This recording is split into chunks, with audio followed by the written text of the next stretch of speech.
One of the most popular adventure mods is Mowzies mobs, adding fearsome bosses and detailed entities into your world.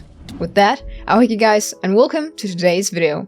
Before starting, why don't you join my Discord server? We've got 2 modded public servers, weekly gaming events and a friendly community. Hope to see you there. Enjoy the video. These flesh-eating plants hide within the ground to only emerge and snap up anything close enough. Living in jungles, an adventurer won't be able to attack them directly due to the crushing bite. They drop Foliaath seed that can be planted on grass or dirt. If fed any kind of meat, every few days the adventurer may grow this small plant into a fully grown Foliaath. However, one shouldn't mistake it as domesticated. It will still attack anything it senses. These invincible knights are guarding lost rooms, forgotten. These structures are scattered around the world underground. These Wroughtnauts are awaiting for adventurer to crush them into pieces. Their abilities are a shockwave to stun foes, swinging his axe and slamming his weapon into the ground.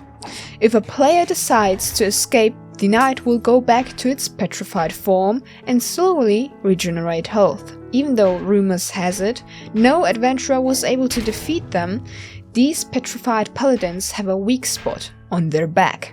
Any explorer can try to break them apart by damaging that spot. Upon death, it will grant the adventurer his helm and his axe. The latter can attack in a large area or create a shockwave to pull enemies towards one. Both equipment pieces will never break. These small humanoids will gather in rounds within the savanna biome. Some of the members will punch adventurers with bones, whereas others will shoot poisonous darts. Each group is commanded by one leader that wields a spear and a shield. Occasionally, these will drop their masks upon death. Every variant grants a different effect.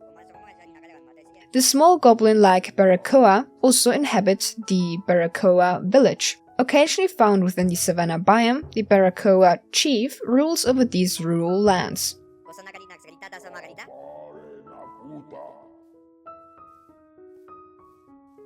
His abilities are sun strikes, solar flares, solar beams, and creating more loyal Barakoas. Only that these groups sometimes have a healer.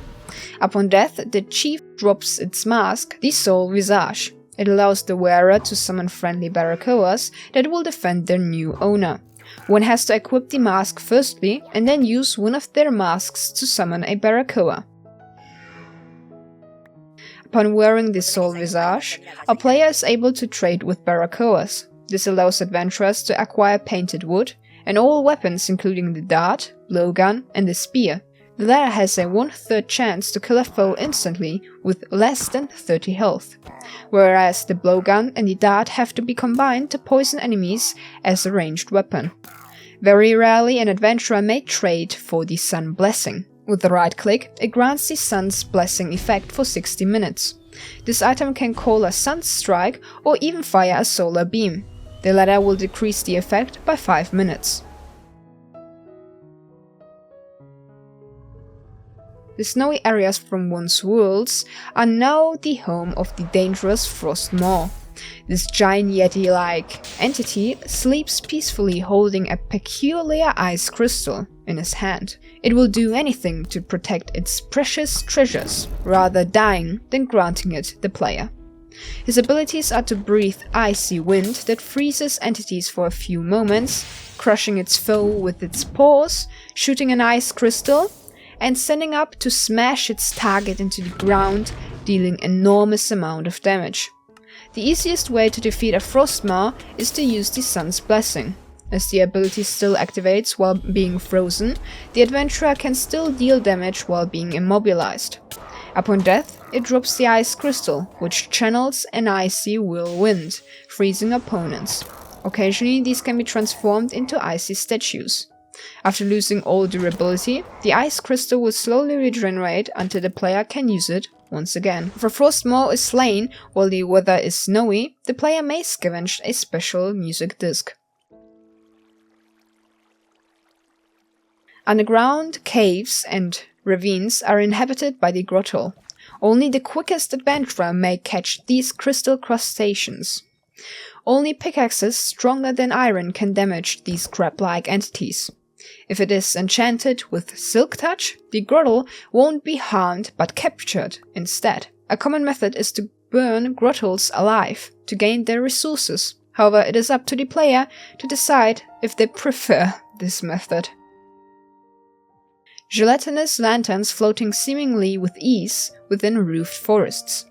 The jelly can be consumed to be granted night vision for a few seconds. Coasts are the home of the flying dragon-like Nagas. Their impressive speed and lethal poison scare off many adventurers and cost the life of many. Even though they may be the masters of air, a player is able to shoot them out of the sky with only one arrow.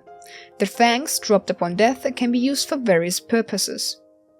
A poison resistance potion or the Naga Fang dagger. This slashing weapon not only will poison enemies, but will deal double amount of damage from behind. Creative only items. Earthborn Gauntlet will dig a tunnel in the direction the adventurer is looking if right click is held down. If released, the player will surface and stop tunneling. Earth Talisman only needs to be in the inventory to access your powers. With an empty hand, right click to summon a boulder and punch it to fire it as a projectile. If the summoning ability is charged up, a bigger boulder will be generated. I hope you enjoyed today's video, join my Discord server, and I hope I will see you then. Stay safe in game. Ciao!